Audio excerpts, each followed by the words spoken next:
Hello दोस्तों, हम फिर आ गए थे। कहानी प्यार ही संसार है, जिसको लिखा है पूजा ठाकुर जी ने और उसका क्रेडिट भी इन्हीं को हो जाता है। सो दोस्तों, हमारी इस कहानी के पूरे पूरे एपिसोड नंबर आपके 16 हो चुके हैं। हम देखते हैं कहानी में क्या होता है। शुरू करते हैं एपिसोड नंबर 17 और देखते हैं आने वाली कहानी में क्या होता है। तो दोस्तों, देखते हैं कहानी में क्या होता है। वह ज़्यादातर मानो रोली की जान से ही मार डालेगी। उस नज़र में रोली के लिए बेशुमार नफरत थी। तभी किसी ने उसके कंधे पे हाथ रखा। जब उसने पलट के देखा तो एक आदमी उसके सामने खड़ा था। अनिका, तुम्हारा वाइन का गिलास खाली है, मैं इसे अभी फिल कर देती हूँ, फिर क्या खिलाता हूँ। अनिका उसकी तरफ गुस्से में देखती है और कहती है, तुम मेरा गिलास फिल कर दोगे? तुम्हारी इतनी औकात भी है? Just get lost. अनिका के मुंह से ये उसकी बेइज्जती कर देती है। लेकिन फिर भी उस आदमी ने अनिका को पलट कर जवाब नहीं दिया। वो जानता था कि अनिका बजाज को गुस्सा दिलाना बहुत मुश्किल है। और यहाँ अनिका का इम्प्रेशन करने के लिए एक सेकेंड, कुछ मिस्टेक लिखी हुई है। लेकिन वह फिर भी अनिका को पलट के जवाब नहीं दे सकता था। वो जानता था कि अनिका बजाज को गुस्सा दिलाया नहीं जा सकता और यहाँ अनिका को इम्प्रेस करने की कोशिश करना चाहता था। लेकिन अनिका ने तो उल्टा उसी की बेइज्जती कर दी थी। अनिका बजाज कारपोरेशन के मालिक मिस्टर अरुण बजाज की बेटी थी। बजाज कंपनी में कई बार रायचंद्र कॉरपोरेशन के साथ कोलैबोरेट किया जाते थे और मिस्टर अरुण बजाज प्रकाश रायचंद्र के बचपन के दोस्त भी थे, इसलिए उनके बच्चे भी आपस में काफ़ी अच्छे दोस्त थे। अरुण बजाज के दो बच्चे हैं, बेटा आशीष बजाज, दूसरी दूसरी उनकी बेटी अनिका बजाज। मिस्टर बजाज चाहते थे कि अनिका की शादी माहिर रायचंद्र के साथ हो जाए ताकि वो रायचंद्र फैमिली के और भी करीब आ सकें। भले ही बजाज कंपनी रायचंद्र कॉरपोरेशन के साथ कोलैबोरेट नहीं करती थी और उनकी बिजनेस पार्टनर भी थी, लेकिन ये पार्टनरशिप सिर्फ प्रकाश रायचंद्र के बचपन के दोस्त होने के नाते मिली थी। और जब उन्हें पता चला कि उनकी बेटी अनिका माहिर रायचंद्र से प्यार करती है तो उन्होंने अनिका की शादी माहिर से करवाने के लिए सीधा माहिर के माता पिता से बात की। उस वक्त माहिर रायचंद्र के माता पिता की मृत्यु नहीं हुई थी। जब अरुण बजाज ने माहिर के पिता मिस्टर रवि रायचंद्र और मां मिसेज किरण रायचंद्र से अपनी बेटी अनिका और माहिर की शादी के लिए बात की तो मिस्टर एंड मिसेस रायचंद्र को कोई खास प्रॉब्लम नहीं थी। उन्होंने बचपन से ही अनिका को देखा था, लेकिन फिर भी उन्होंने माहिर की राजामंदी लेना सही समझा। उस वक्त माहिर कॉलेज में ही पढ़ता था और अनिका भी उसके साथ उसी कॉलेज में पढ़ती थी, इसलिए माहिर और अनिका एक दूसरे को अच्छे से जानते भी थे। अनिका माहिर के करीब आने का कोई मौका नहीं छोड़ती थी। माहिर ने तो कई बार अनिका को साफ साफ मना कर दिया था कि वह उसे पसंद नहीं करता, पर फिर भी अनिका डिसिप्लिनली उसके पीछे ही पड़ी हुई थी और ये माहिर को बिल्कुल पसंद नहीं था। जब माहिर के माता पिता ने माहिर से अनिका और उसकी शादी के बारे में राय जानने की कोशिश की, तब माहिर ने उन्हें साफ साफ कह दिया था, अगर आप लोग चाहेंगे तो मैं उस लड़की से शादी कर लूँगा, लेकिन मैं अपनी मर्ज़ी से कभी उससे शादी नहीं करना चाहूँगा। माहिर की ये बात सुनकर तो माहिर के माता पिता ने मिस्टर बजाज को इस शादी से साफ मना कर दिया था।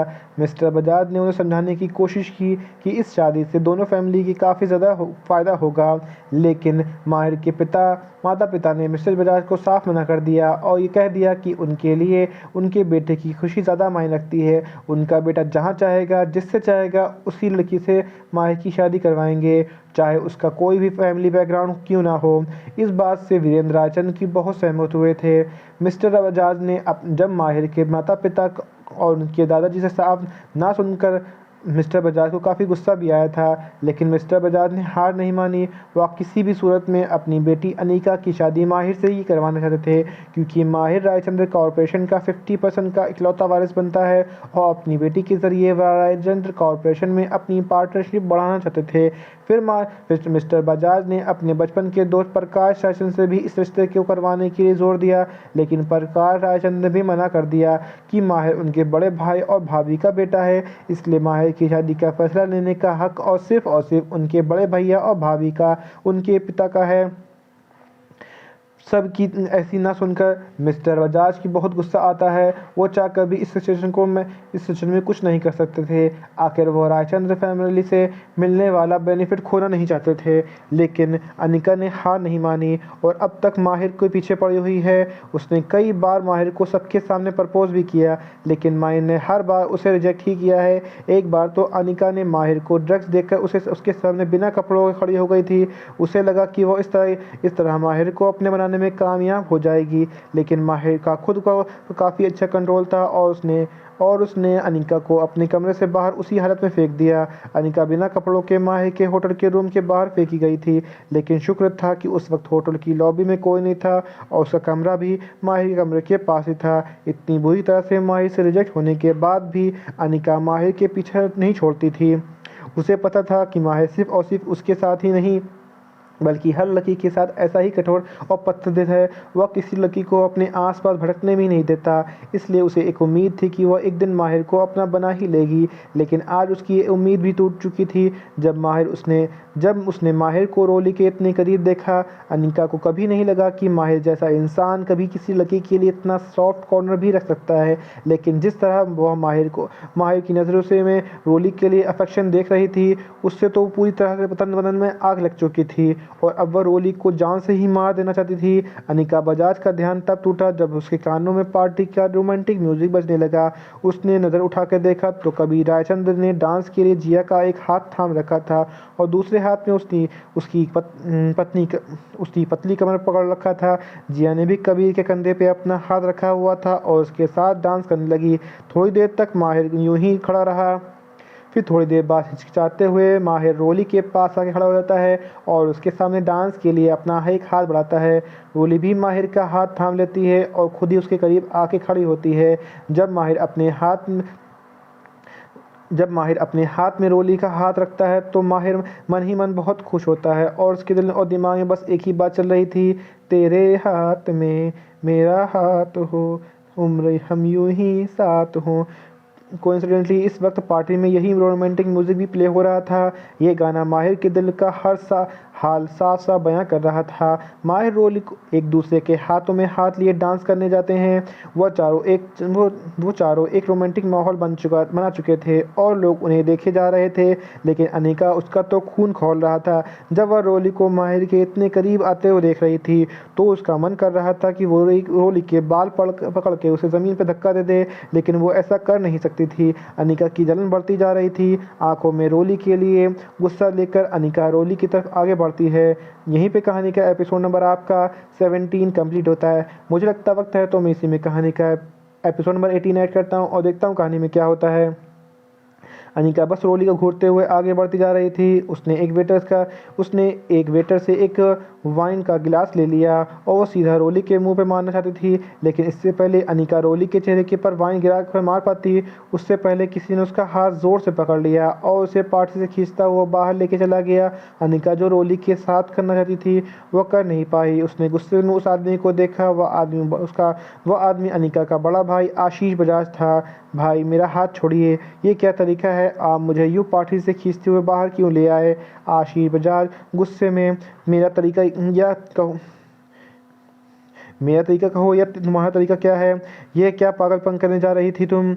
अनिका गुस्से में रोली का चेहरा खराब करने जा रही थी। इसी खूबसूरत के दम पे उसने माहिर को फंसा रखा है। आज मैं उससे उसकी खूबसूरती ही छीन लूँगी। आशीष बजाज शांत हो जाओ, ऐसे गुस्सा करने से कुछ भी नहीं मिलेगा और उल्टा तुम माहिर से दूर ही हो जाओगी। तुम्हें क्या लगता है माहिर इन सब के बाद तुम्हें माफ़ कर देगा और अपना लेगा?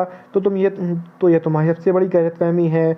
वह तुम्हें माफ़ नहीं करेगा बल्कि वो तुम्हें बर्बाद कर देगा और बर्बाद कर देगा हमारा बिजनेस कॉरपोरेशन, बजाज कॉरपोरेशन भी। तो आप ही बताइए भाई, मैं क्या करूं? उस लड़की को अपनी जगह लेने दूं? माहिर मेरा है और सिर्फ मेरा है। मैं बचपन से ही माहिर से प्यार करती हूं, उसे अपना बनाना चाहती हूं, लेकिन वह रोली हमारे बीच आ गई है और मुझसे मेरा माहिर को दूर करना चाहती है। उसने माहिर को अपने जाल में फंसा लिया है। मुझे जाना होगा और उसे माहिर से दूर करना होगा, वरना वो मेरे बचपन के सपने को चकनाचूर कर देगी। आशीष बजाज शांत हो जाओ और मेरी बात ध्यान से सुनो। अभी देर नहीं हुई है, अभी तो बस शुरुआत है। हमें तुम्हारी शादी माहिर से करवानी पाने के लिए पहले ही बहुत कुछ किया है और आगे भी ज़रूरत पड़ी तो बहुत कुछ करने से पीछे नहीं हटेंगे। बस इंतज़ार करो, तुम्हारी और माहिर के बीच में जो भी आएगा हम उसी से रास्ते से हटा देंगे। लेकिन ये भी मत भूलो कि वो लड़की कोई मामूली लड़की नहीं है, वो राठौर फैमिली की दूसरी प्रिंसेस है। अगर हम उस पर अटैक करेंगे तो सिर्फ माहिर ही नहीं बल्कि राठौर फैमिली भी बजाज फैमिली को बर्बाद करने से पीछे नहीं हटेगी। घर चलो, पहले हम पापा से बात करेंगे और इन सबको सॉल्यूशन निकालेंगे। फिक्र मत करो, ये छोटी सी लड़की हमारे सपनों को तोड़ नहीं सकती। माहिर सिर्फ तुम्हारा होगा। अपने भाई की ऐसी बात सुनकर अनिका थोड़ा शांत होती है और अपने भाई के साथ घर चली जाती है। अंदर पार्टी में माहिर रोली के साथ डांस कर रहा था और बस एकटक रोली को निहार रहा था। रोली उस डिम लाइट में बहुत ही खूबसूरत लग रही थी और माहिर उसे ही बड़े प्यार से देख रहा था। रोली की आंखें ज़मीन की ओर थीं और इसलिए वह माहिर को खुद को ऐसा निहार नहीं पा रही थी। दूसरी तरफ कबीर और जिया एक दूसरे के पूरी तरह खोए हुए थे। वह दोनों सिर्फ एक दूसरे की आंखों में देखे जा रहे थे और माहिर के बीच में जो भी देखे जा रहे थे। जब रोली की नज़र ऊपर उठती है तब वो जिया और कबीर एक दूसरे को इतने करीब देख के थोड़ा अजीब लगता है, क्योंकि उन दोनों की भी शादी अभी अभी एक अजीब कंडीशन में हुई है। फिर भी वो दोनों एक दूसरे के इतने करीब कैसे हो सकते हैं? वह भी इतनी जल्दी। ये बात रोली के दिमाग से हट ही नहीं रही थी। उसे वो वक्त याद आ रहा था जब जिज्ञासा देवी ने जिया और कबीर से शादी करने के लिए कहा था। तब जिया ने बहुत जल्दी अपना रजामंदी दे दी थी। रोली के दिमाग में बस अपनी और जिया की शादी का एक पहलू घूम रहा था। रोली और जिया अब्रॉड में अपनी पढ़ाई करते थे और वही रहते भी थे, इसलिए जब जिया की शादी तय हुई थी तब वह दोनों भाई तब वो दोनों बहनें इंडिया तब वो दोनों भाई इंडिया में नहीं थे और शादी के एक दिन पहले ही वो दोनों वापस इंडिया लौटे थे। इसलिए रोली को नहीं पता था कि जिया और माहिर का रिश्ता तय होने के लेकर शादी के दिन तक क्या हुआ था। उसे कहीं ना कहीं तो लग रहा था कि माहिर का मंडप में शादी के लिए मना करने के पीछे का कोई बड़ी वजह ज़रूर है और उस वजह को जान के ही रहेगी। रोली अपनी सोच से बाहर आती है तो उसकी आंखें माहिर से आंखें से मिलती हैं। वह थोड़ी नर्वस हो जाती है, उसका बैलेंस बिगड़ जाता है, लेकिन इससे पहले रोली नीचे गिरती माहिर जल्दी से रोली को कमर से थाम लेता है और रोली और माहिर एक दूसरे को बहुत करीब आ जाते हैं, जिसकी वजह से उन दोनों की सांसें एक दूसरे पे महसूस हो रही थी। रोली की बॉडी में से एक अलग ही खुशबू आ रही थी जो माहिर को और बहुत अट्रैक्ट कर रही थी। रोली उससे थोड़ा दूर खड़ी हो जाती है। इस सिचुएशन में रोली थोड़ा असहज हो जाती है और माहिर से वॉशरूम जाने का कहकर माहिर को वहीं अकेला छोड़ के चली जाती है। रोली सीधा अपने कमरे जाती है। वह कमरा जो पहले माहिर का था अब शादी के बाद उसका भी हो चुका था। कमरे में आने के बाद वो पहले वॉशरूम जाके अपना चेहरा ठीक करती है, क्योंकि माहिर के इतने करीब आ जाने से वह भी थोड़ा बेचैन होने लगी थी और उसका चेहरा हल्का हल्का ब्लश करने लगा था। वो नहीं चाहती थी कि माहिर उसे शर्माता हुआ देखे, इसलिए वो वहाँ से बहाना बना के अपने कमरे में आ गई। बाथरूम से बाहर आने के बाद वो सीधा सोफे जाके बैठ जाती है। उसका बिल्कुल मन नहीं था वापस पार्टी में जाने का। वो काफ़ी थक चुकी थी। एक दिन में उसकी ज़िंदगी में बहुत कुछ बदल चुका था। कल तक वो रोली राठौर के नाम से जीना चाहती थी, लेकिन आज वो मिसेज रोली माहिर रायचंद्र के नाम से जानी जाएगी। उसने माहिर के बारे में काफ़ी बातें सुनी थी और माहिर पर इन्वेस्टिगेशन भी करवाया था। आखिर माहिर की शादी उसकी बड़ी बहन से जो होने वाली थी, वो बस चाहती थी उसकी बहन की लाइफ में कोई गलत आदमी ना आ जाए। रोली को अक्सर जिया की फिक्र हुआ करती थी। भले ही वो जिया से छोटी थी, लेकिन वो जानती थी जिया कभी अपने लिए टेंस नहीं ले सकती। उसके लिए क्या सही है क्या गलत है उसे पता तो होता है, पर वह अपनी बात सबके सामने रख नहीं पाती। जो फैसला घर के बड़ों ने जिया के लिए किया होगा, जिया चुपचाप उस फैसले को मान लिया करती थी। इसलिए रोली ने माहिर की इन्वेस्टिगेशन करवाई थी। इन्वेस्टिगेशन में माहिर के बचपन से लेकर अब तक की सारी छोटी बड़ी खबर थी। माहिर के स्कूल जाने से लेकर उसके बिजनेस एम्पायर करने तक, उसने कितने बिजनेस डील्स किए हैं, किन किन तरीक़ों से किए हैं, किस किस के साथ किए हैं और उसकी लाइफ में कोई लड़की है या नहीं, उसने सब कुछ पता करवाया था। जब उसे पता चला कि माहिर की लाइफ में कोई लड़की नहीं है और वो अब तक सिंगल ही था, तो रोहित को ये जान के अच्छा लगा कि उसकी बहन की शादी ऐसे इंसान से हो रही है जो कैरेक्टर का बहुत अच्छा है। इस बीच उसे अनिका बजाज के बारे में पता चला था, लेकिन रोली जानती थी कि ऐसे पर्सनालिटी वाला आदमी जो इतना अच्छा दिखता है और उसके पास इतनी दौलत भी है, उसके पीछे लड़कियां तितली की तरह मंडराती रहती हैं। इसलिए रोली ने अनिका बजाज पर कुछ खास ध्यान नहीं देना ज़रूरी नहीं समझा। रोली की इन्फॉर्मेशन निकालने का अपना ही तरीका था और उसके कुछ लोग जो उसके लिए भी कुछ भी कर सकते थे। रोली को ये भी पता चल चुका था कि माहिर अपनी फैमिली से बहुत प्यार करता है, वह अपनी फैमिली के लिए कुछ भी कर सकता है। माहिर के लिए उसकी फैमिली सब कुछ है, यूँ कहो परिवार ही सब कुछ है। फिर भी माहिर ने अपने परिवार की फिक्र ना करते हुए शादी से इनकार कर दिया और अब उसकी बहन जिया का इतनी जल्दी अपनी नई शादी में एडजस्ट हो जाना रोली को असहज कर रहा था। रोली ने अपना फ़ोन उठाया और किसी को कॉल डायल कर की पूरी कॉल रिंग आने के बाद ही किसी ने फ़ोन उठाया। रोली गुस्से में एक बार फ़ोन नहीं उठा सकते थे क्या? फ़ोन पर एक लड़की की आवाज़ थी। क्या हुआ मोटी, अभी अभी तो ससुराल गई है, इतनी जल्दी हमारी याद आ गई। ये आवाज़ किसी और की नहीं बल्कि रोली के छोटे भाई जय राठौर की थी। रोली थोड़ा गुस्से में ढंग से बात करना ही एक सेकंड रोली थोड़ा गुस्से में ढंग से बात कर, बड़ी बहन हूँ मैं तेरी, मुझे तुझसे काम है। मुझसे क्या काम है? रोली किसी की इन्फॉर्मेशन चाहिए।